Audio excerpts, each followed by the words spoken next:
Hi guys, today's recipe is going to be for blood pudding. Now I first want to say a special thank you to Ben at Quan Kep for sharing her recipe, and I would also like to tell you guys, for those of you who do not like blood or do not participate in eating pudding or blood related products, this video is not meant to offend anyone or any religion. So if you guys are not interested in this video, please stop and look no further.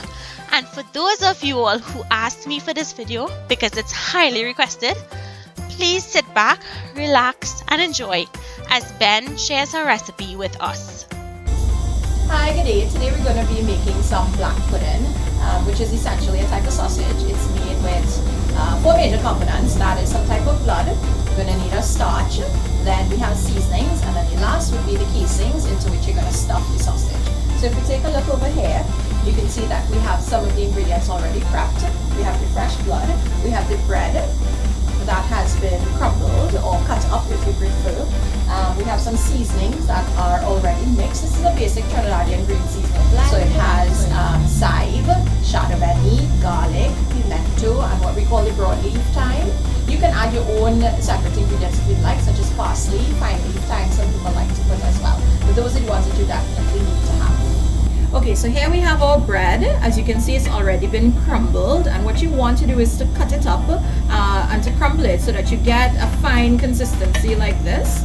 Now you can use any type of bread that you desire. You can use hops or sliced bread, burger bread. The thing to note is that the bread has to be at least 1 day old. You don't want fresh bread because then it will create lumps and you wouldn't get the sort of texture here that we're looking for. This guy here now is our fresh pig's blood. I know it can be squeamish for some, but it's our main ingredient. You may notice little chunks in it, and that is because the blood sometimes clot. So what you can do is pass it through a sieve or a strainer to get some of those little clumps out.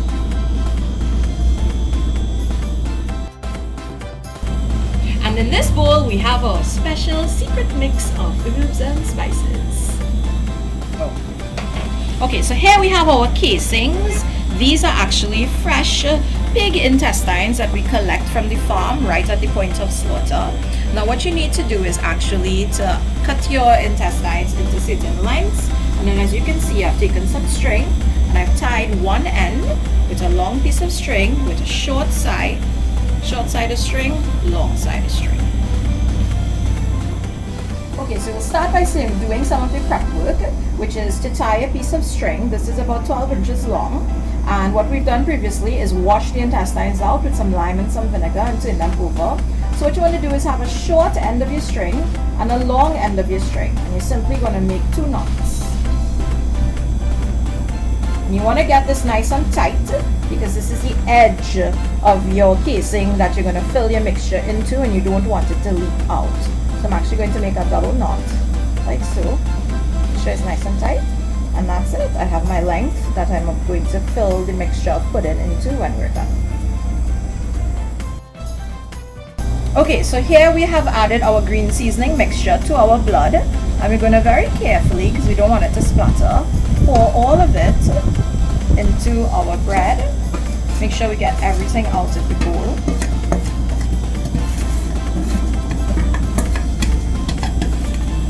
To this, we're going to add our special secret seasoning mix, like this.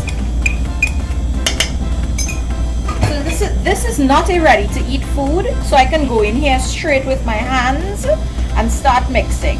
And what you want to do is combine everything thoroughly, and you can continue mashing up the bread as you go along so that you incorporate all of the liquid into that bread mixture.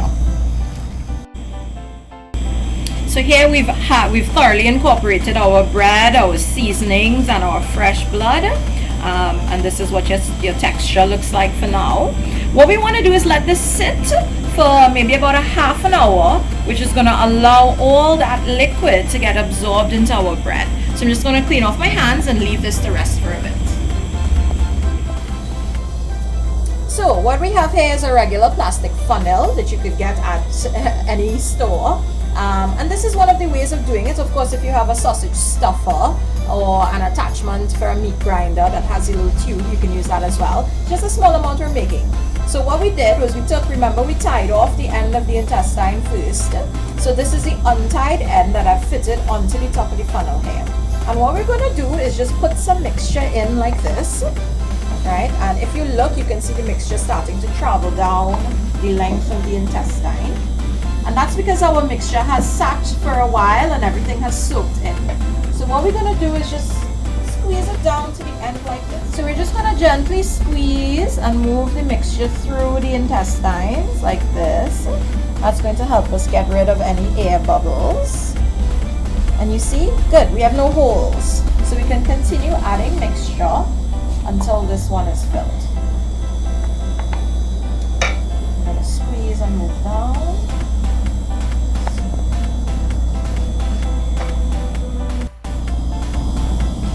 Alright, so we filled it and I've removed the funnel from the top. Remember that string that we tied one end short and one end long? We're going to use the long end of the string and we're going to tie this on, use a knot and tie it onto the other one. Like so, make sure it's nice and tight. I'm going to loop it around and come through a second time. And then if you want, it depends on the size you want it. What we could do now, tie them up.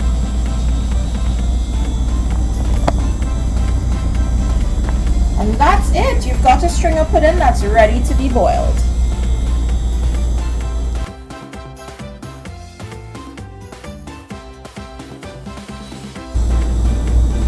So these are all lovely strings of pudding. Right? See them here.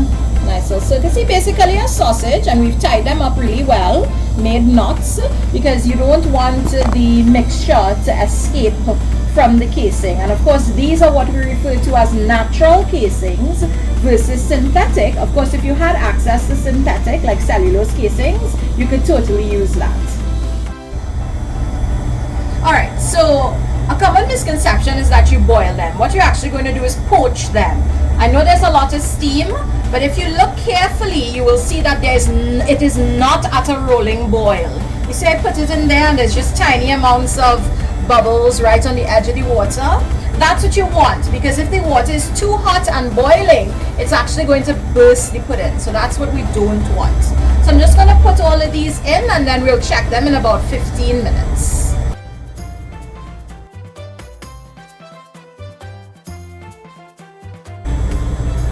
Alright, so these have been going for about 15 minutes, and what I'm going to do is test it. A home method to test it is to take a toothpick, as you can see. I'm just going to pierce it. See, I pierced it, but nothing is popping out. That means that the mixture has solidified and it has cooked. So I'm just going to remove it. So here we have our boiled pudding. If you notice, it has taken on a different color from when we had it just filled and it hadn't been boiled as yet. You can see it's a little darker and it's going to be a little firm to the touch. What we're going to do is take it now and we're going to cut it for eating.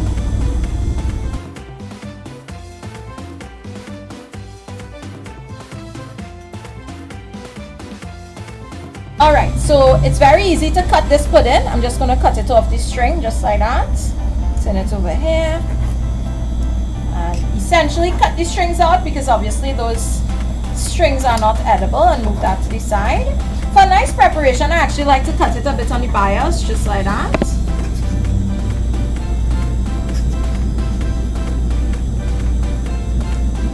You can see our pudding is nice and dark on the inside.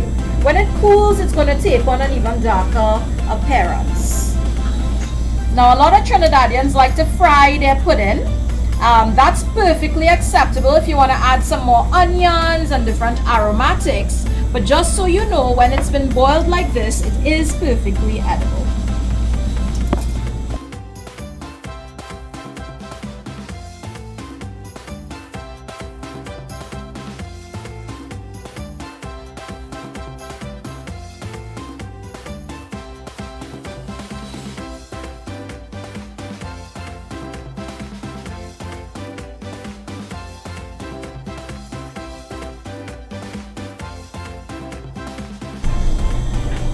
So here we have our finished product, our black pudding or blood sausage as we call it here in Trinidad. So just to remind everyone, my name is Lisa and Quan Kep. I am part of the Quan Kep family. We operate our food shed outside of Grand Bazaar on the southbound food strip. So check us out.